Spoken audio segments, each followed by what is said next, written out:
ወወልድ ወመንፈስ ቅዱስ አሐዱ አምላክ አሜን።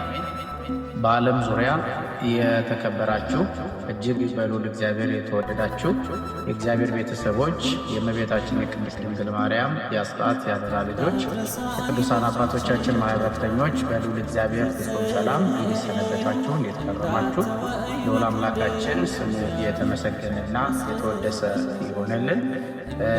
እንኳን ለጌታችን ለአምላካችን ለመድኃኒታችን ለኢየሱስ ክርስቶስ አብይ ጾም ሁለተኛ ሳምንት በሰላምና በጤና አደረሳችሁ አደረሰን።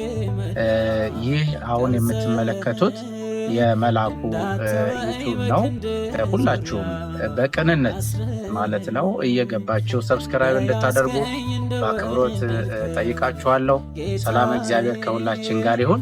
በዚህ የዩቲዩብ ቻናል መንፈሳዊ ነገሮች እንዲሁ የዩቲዩብ ቻናል ስለምታገኙ እኔ ታናሽ ወንድማችሁ በዚህ ዩቲዩብ ቻናል የማቀርበውን ትምህርት እንዲሁም መዝሙር እንድትከታተሉ ለሌሎችም እንዲደርስ ደግሞ ሼር እንድታደርጉ ሰብስክራይብ እንድታደርጉ ሐሳብ አስተያየታችሁን ደግሞ ሐሳብ አስተያየት በመስጫ ሳጥን ውስጥ እንድታስቀምጡልኝ ተጋብዛችኋለሁ። ሰላም እግዚአብሔር ከሁላችን ጋር ይሁን። አመሰግናለሁ። ያልፋል በጊዜው በፈገግታ ይተናል።